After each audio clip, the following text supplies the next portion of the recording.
So we all know about the Feng Hong cheap Game Boy Color, but do you know about this? This is the Gang Fen GB Boy, and what this is a direct replacement for the original Game Boy. This is not a Game Boy Color. As you can see, it comes in this lovely box, and around the back of the box you can see that it also comes in various different colors. I have the green one, and we have a bit of English here. If you'd like to read that, pause the video. So what do you get in the box? Well, not a lot really. You get two sets of instructions. You have this one here, which is in English, and if you open it up you can see that it is kind of like a poster, and the English is fairly decent, not so bad. The other manual you get is in Chinese.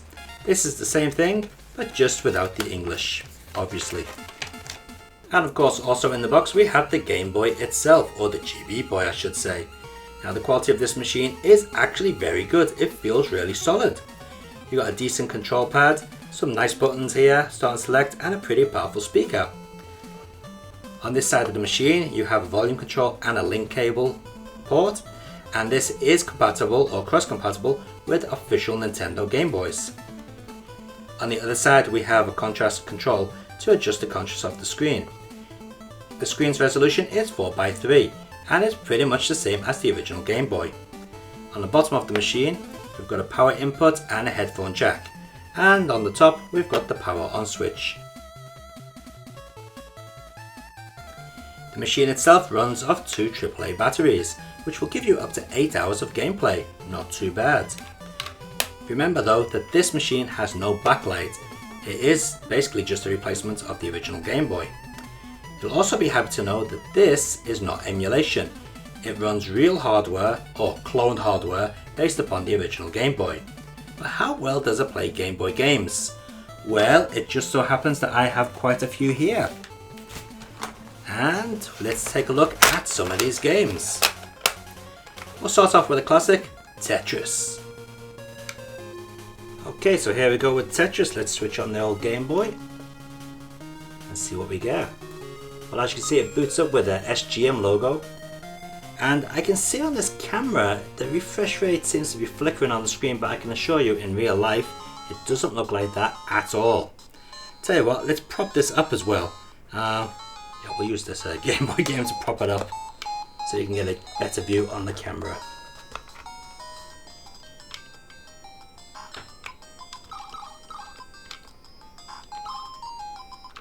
Now to me, that sounds pretty much perfect. That's how Tetris should sound. But also I have to confess it's been many years since I played Game Boy Tetris.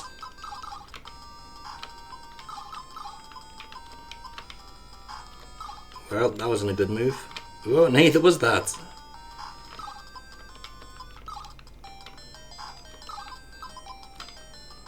Oh man, I'm terrible at Tetris.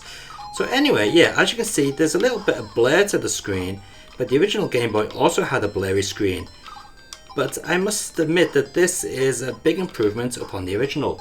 And you can also see that the screen is fairly clear. For one that's not backlit, that is. Okay, well let's try out a different game. Let's try a little bit of Donkey Kong Country.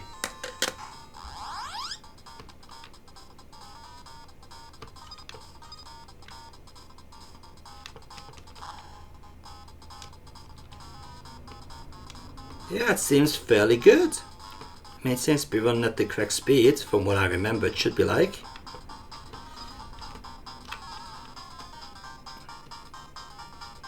And even with the blurry screen, it's still playable.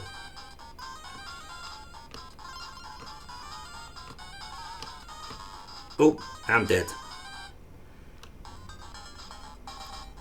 Okay, well let's see if this machine will play some Game Boy Color games. Let's see, what have we got here? Dance Dance Revolution. Let's stick this in and see if it will actually play it. Okay, let's power on the system. We've got the SGM logo. No, basically it does what it does on a normal Game Boy. It tells you that this game is for the Game Boy Color. Okay, well, maybe it might play some Game Boy Color games. I've got this weird Kirby one here, Goro Goro Kirby. Let's give that a try.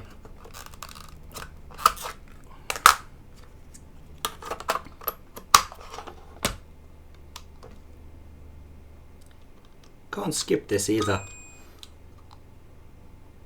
Nope, same thing. It's basically telling me to go and get a Game Boy Color. Well, that's official then. This will not play Game Boy Color games. And so it shouldn't, since this is based upon the original Game Boy. Okay, well, let's try a few more games. And I'll tell you what I'll do. I'll try and get close up to the screen so you can get a really good look at what the screen quality is like. Let's try with this. Fatal Fury. Okay, push start.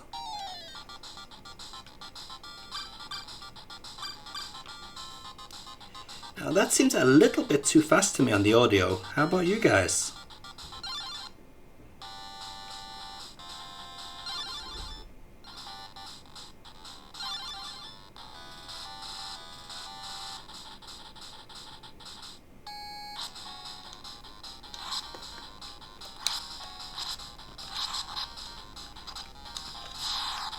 There you go, testament to the controller being pretty good. I can pull off moves in a fighting game.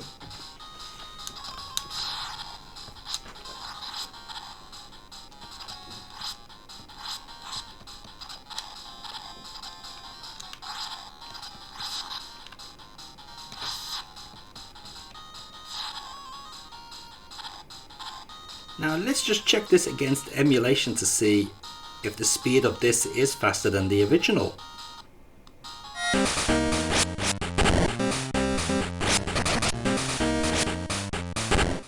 So as you can see, the GB Boy is actually a little bit faster than the original Game Boy.